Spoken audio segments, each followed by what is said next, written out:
The massive alien ship appeared over New York without warning.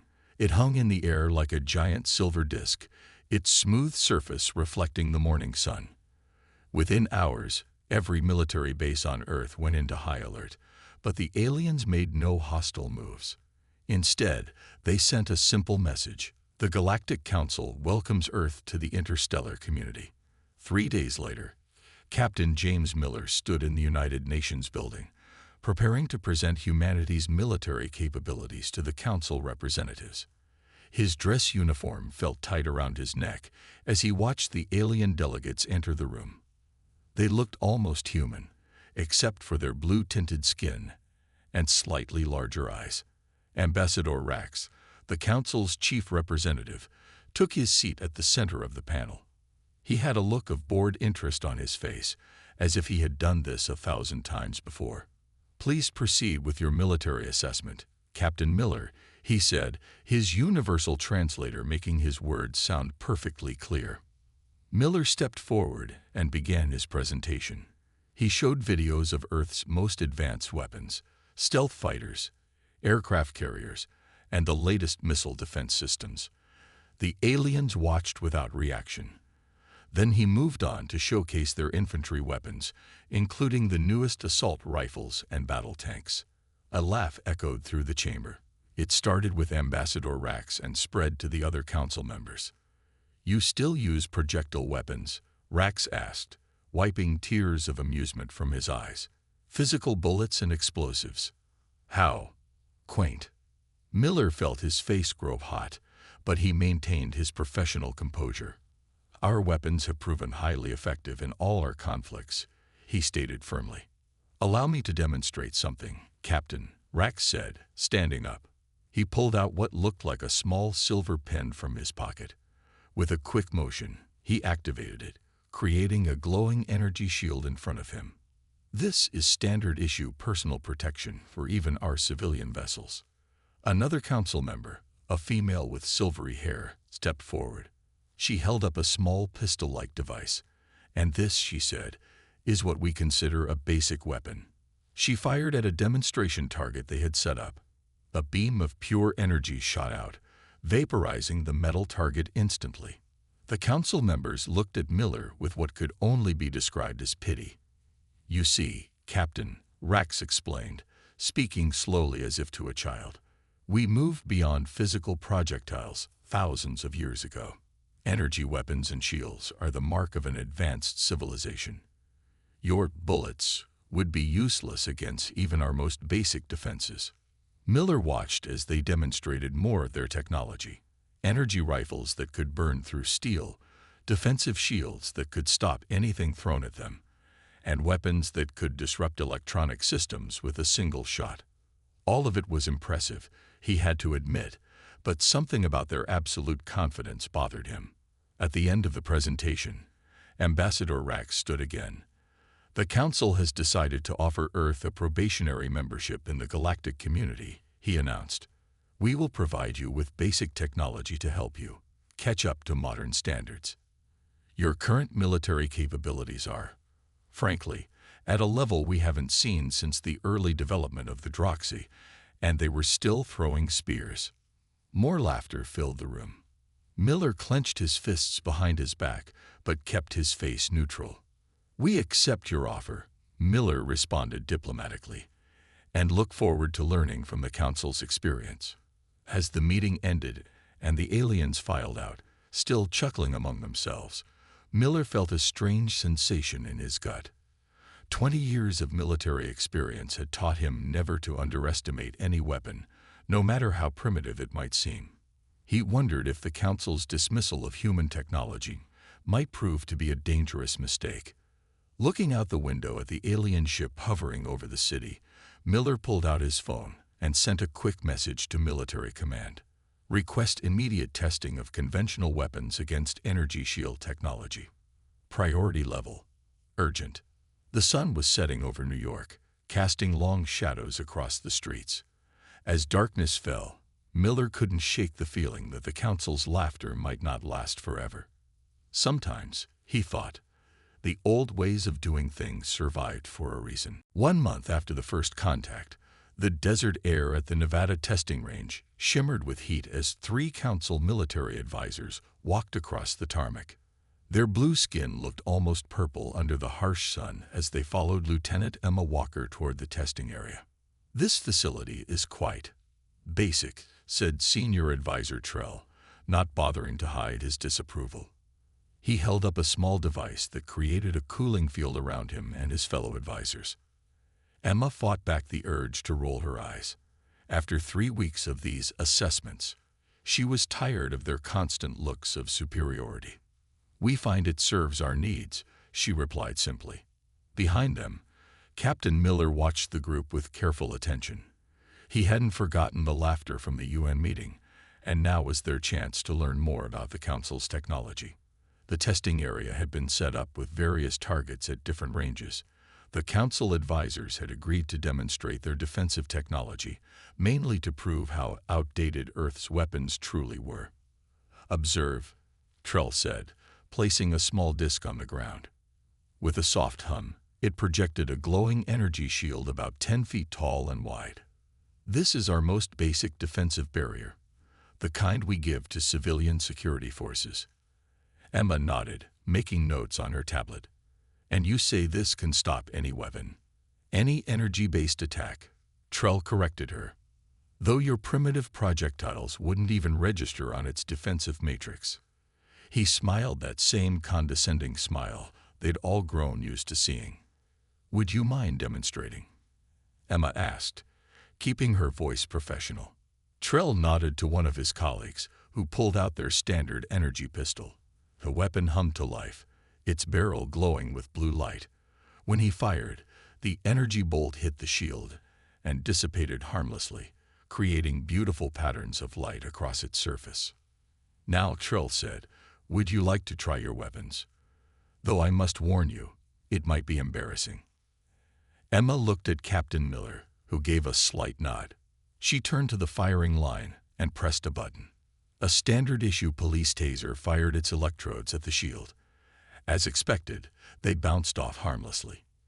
"You see," Trell laughed, "even your electrical weapons are useless. What about testing something more conventional?" Emma suggested, her hand moving toward a rack of standard firearms. The Council advisors looked at each other and laughed. "Please, Lieutenant Walker," Trell said, waving his hand dismissively. "We have no interest in watching you fire pieces of metal at our shields. It would be like watching children throw pebbles at a wall." Emma noticed Captain Miller's slight smile at those words. She knew why. The Council's dismissal meant they wouldn't ask for a demonstration of projectile weapons, which meant they wouldn't know what they were truly capable of. The rest of the day continued with more demonstrations. The Council showed off increasingly powerful shields and weapons, each more impressive than the last. Energy rifles that could cut through tank armor, portable force fields that could stop a missile, and handheld devices that could scramble any electronic system. As the sun began to set, Trell gathered his data pad and turned to Captain Miller. "Our assessment is complete. Your civilization's defensive capabilities are, well, let's say they need significant upgrading. We'll begin sharing basic energy weapon technology next month." Miller shook the advisor's hand, keeping his face carefully neutral.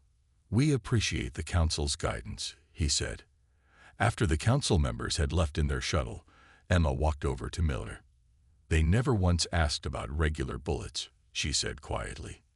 Miller nodded, watching the shuttle disappear into the darkening sky. "Send a message to command," he ordered. "Tell them to begin Test Protocol Alpha." "And Emma." He turned to look at her, his expression serious.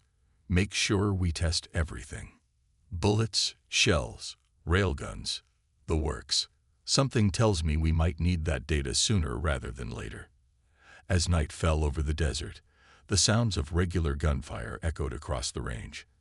To anyone listening, it might have sounded primitive, outdated, even useless against the amazing technology they'd seen that day.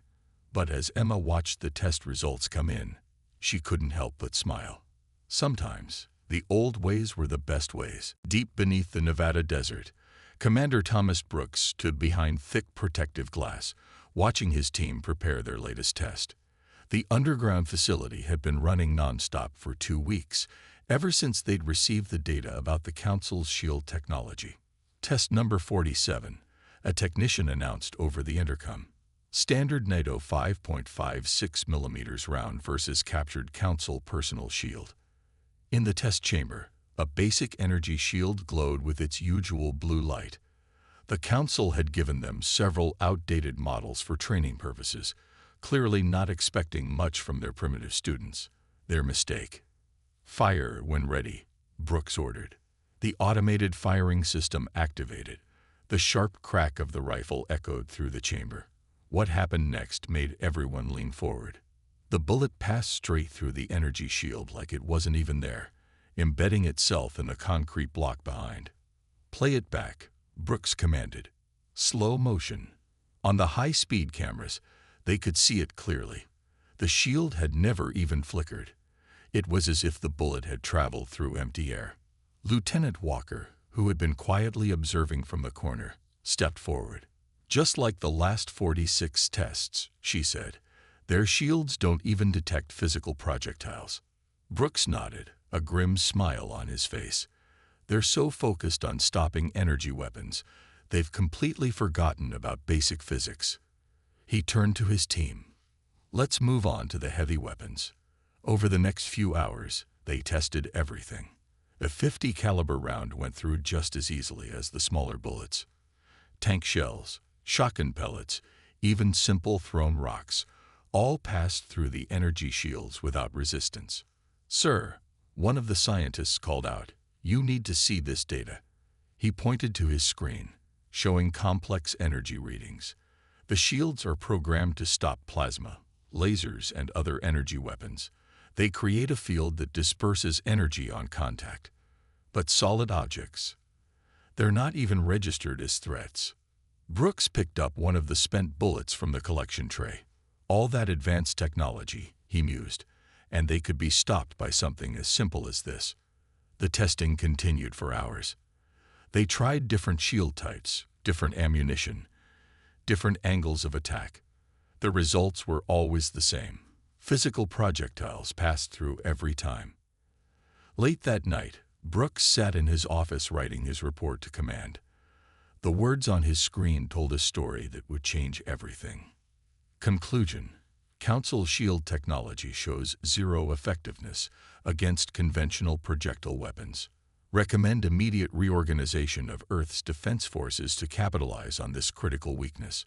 Secondary recommendation: continue public displays of interest in energy weapons to maintain Council's current underestimation of our capabilities. He was about to send the report when Lieutenant Walker knocked on his door. Sir, she said, holding up a tablet, you need to see this. She placed it on his desk, showing footage from their latest test. We tried something new, mixed our old technology with theirs.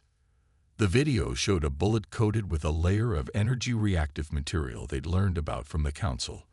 When it hit the shield, instead of passing through, it created a massive surge of energy that overloaded and destroyed the shield completely. Brooks leaned back in his chair, thinking about the implications.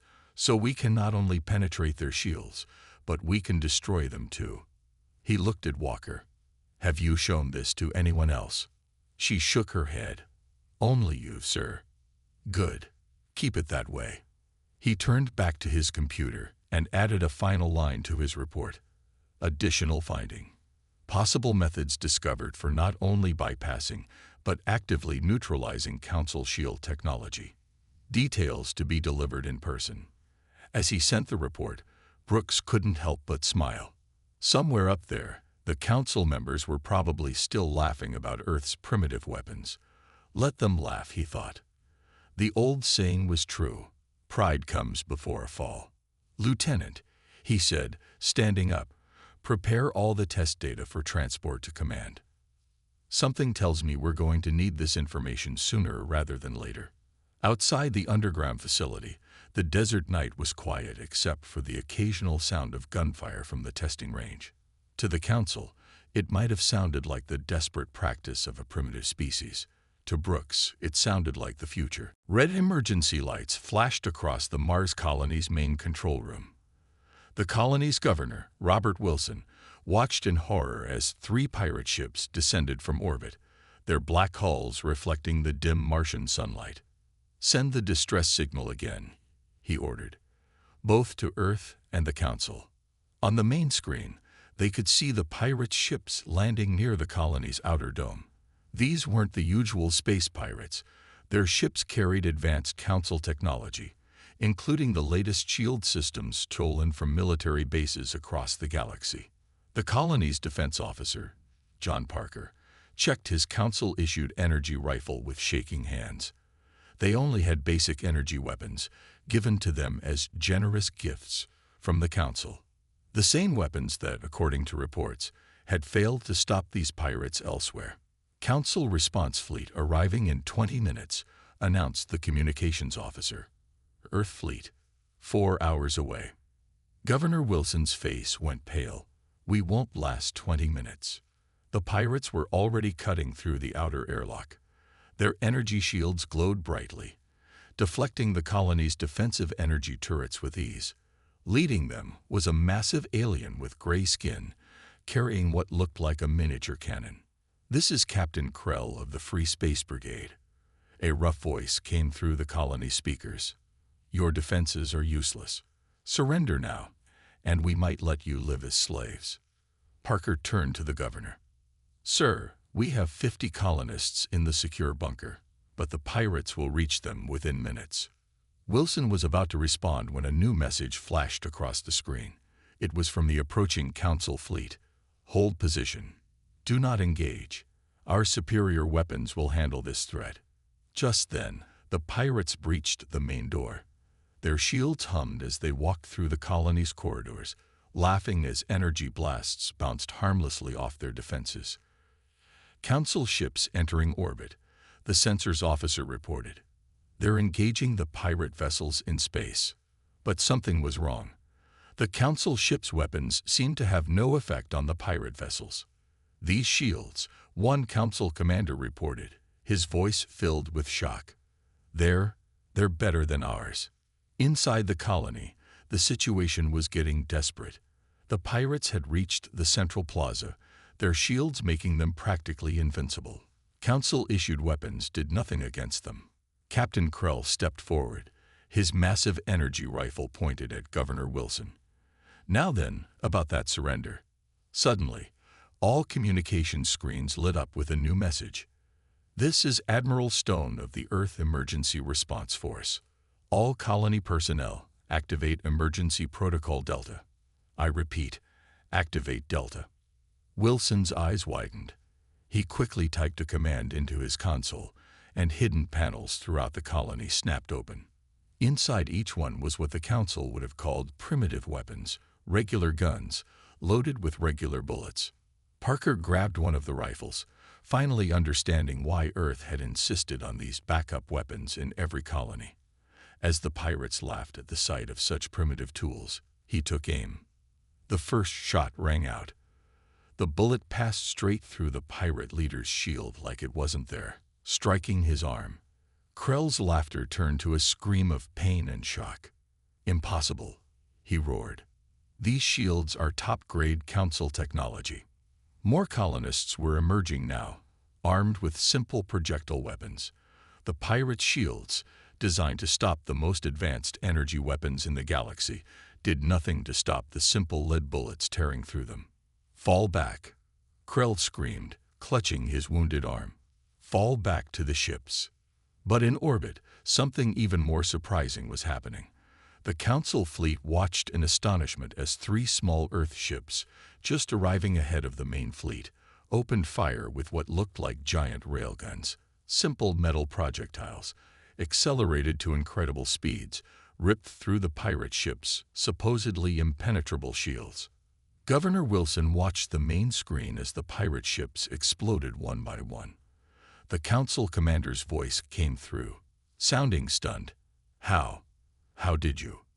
Wilson smiled as he watched the pirates retreat, running from colonists armed with nothing more than primitive guns. Sometimes He said to no one in particular, "The old ways are the best ways." In orbit, the council ships hung motionless, their crews trying to process what they had just witnessed. Earth's outdated weapons had just succeeded where their advanced technology had failed. And this was only the beginning. The council's emergency meeting chamber was packed. Representatives from 50 alien species sat in tiered seats, all talking at once. At the center of the room stood Captain James Miller, Lieutenant Emma Walker, and Admiral Stone, facing the council's leadership. Ambassador Rax looked different now. Gone was his usual smug smile, replaced by a look of deep concern. The footage from the Mars colony attack played on the large screens behind them, showing human bullets passing through the pirates' shields as if they weren't there. "Explain this," Rax demanded, his voice echoing through the chamber. "How did your primitive weapons defeat our most advanced shields?" Miller stepped forward, holding up a simple brass bullet. The council members leaned forward in their seats, staring at it like it was some kind of mysterious artifact. "The answer is simple," Miller said. "Your shields are designed to stop energy weapons. They create fields that disperse plasma, lasers, and other energy-based attacks. But they don't even detect solid objects." Lieutenant Walker activated a holographic display, showing the test results from the Nevada facility. "Your shield technology is amazing at what it does," she explained. "But you've all forgotten about basic physics. A physical object, moving at high speed, carries its own kind of energy. Kinetic energy." The council chamber erupted in shocked whispers. Admiral Stone held up one of their recovered pirate shields. "May I demonstrate?" he asked. Rax nodded slowly. Stone activated the shield and set it on the chamber floor. The familiar blue energy field hummed to life. Then he took out a simple handgun, the kind the council had laughed at months ago. "Observe," he said, and fired once. The bullet passed through the shield and hit the target behind it. The council members gasped. Some stood up for a better view. "Impossible," one of the council's military advisors shouted. "Those shields can stop our most powerful energy weapons." "Exactly," Miller said. "They stop energy weapons perfectly. But a bullet isn't an energy weapon. It's just a piece of metal, moving very fast." Walker brought up more data. "We tested everything. Bullets, shells, even simple thrown rocks. Your shields don't stop any of them. They're not programmed to even recognize them as threats." The council's chief scientist, an alien with pale green skin, suddenly looked sick. "We've spent thousands of years developing energy weapons," he said quietly. "We completely forgot about kinetic weapons," Miller finished for him. "What you call primitive, we call reliable." Admiral Stone stepped forward. "The pirates you couldn't stop. We took them down with technology you laughed at. Regular guns, simple bullets, and rail guns in space. Just bigger bullets, moving faster."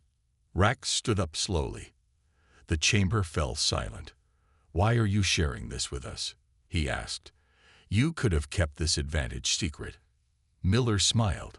"Because that's not how humans work. We're offering to help. Your shields are amazing against energy weapons, but they need updating, and we know how to do it." Walker activated another hologram, showing a new shield design. "We've already developed a hybrid system. It stops both energy and physical attacks. Better than either one alone." The council members studied the design. Slowly, understanding spread across their faces. Their most advanced technology, combined with what they had dismissed as primitive human weapons, created something entirely new. Rax looked at the human delegation for a long moment. Then he did something unprecedented in council history. He stepped down from his elevated position and walked to stand level with them. "It seems," he said, his voice carrying through the silent chamber, "we have much to learn from Earth." Miller nodded. "And we have much to learn from you. That's how progress works. Not by dismissing the old or blindly embracing the new, but by finding the best of both." As the council chamber erupted in excited discussion, Miller looked at the simple bullet still in his hand. Who would have thought, he mused, that humanity's path to the stars would be led by something so basic, so primitive, so effective. Outside the chamber, news was already spreading through the galaxy. The species everyone had laughed at, the primitive humans with their primitive weapons, had just changed the future of warfare. And they did it with technology older than gunpowder. 1 month after the Mars colony incident, the massive research facility beneath the Nevada desert had changed completely. Where once only human scientists worked, now beings from a dozen different worlds moved through its corridors, all focused on one goal: combining human and council technology. Commander Brooks stood at his usual spot behind the protective glass, but this time he was joined by 3 council weapons experts. On the testing range, Lieutenant Walker was preparing to demonstrate their latest creation. Test number 112, she announced. Hybrid Defense System, version 3.0. In the center of the range stood what looked like a standard council shield generator, but with significant modifications. Attached to its side was what the council experts had initially called primitive human technology. They weren't calling it primitive anymore. Energy weapon test first, Walker called out. A council plasma rifle fired, its beam striking the shield. The energy dissipated harmlessly, just like the old shields. But the real test was coming. Projectile weapon test, Walker announced. The automated system fired a high-caliber round at the shield. Instead of passing through, the bullet stopped dead, caught in a new kind of energy field that recognized and stopped physical objects. By the stars, one of the council experts whispered, "It actually works." Brooks nodded. Better than either technology alone. Your energy shields were perfect against energy weapons. Our kinetic barriers were good against physical objects. Together. He smiled. Nearly perfect protection against everything. On the main screen, data streamed in from testing sites across Earth and several council worlds. Everyone was getting the same results. The combination of human and alien technology was revolutionary. In another part of the facility, Captain Miller was meeting with Ambassador Rax. The room was filled with weapons laid out on tables. Everything from simple handguns to the most advanced council energy rifles. Your weapons manufacturers are requesting something interesting, Rax said, picking up an old revolver with newfound respect. They want to create hybrid weapons, combining physical projectiles with our energy technology. Miller nodded. Best of both worlds. Bullets that can pierce physical armor, but also carry an energy charge. Energy weapons that can still function if the power fails, reverting to simple projectiles. To think, Rax said, setting down the revolver, just 3 months ago, I was laughing at these designs. He looked at Miller. I believe I owe humanity an apology. No apology needed, Miller replied. We all learned something important. The Council learned not to dismiss simpler technology, and we learned that advancement doesn't mean abandoning what works. Across the galaxy, things were changing rapidly. Council ships were being retrofitted with human-designed railguns alongside their energy cannons. Human colonies were installing new hybrid shield systems.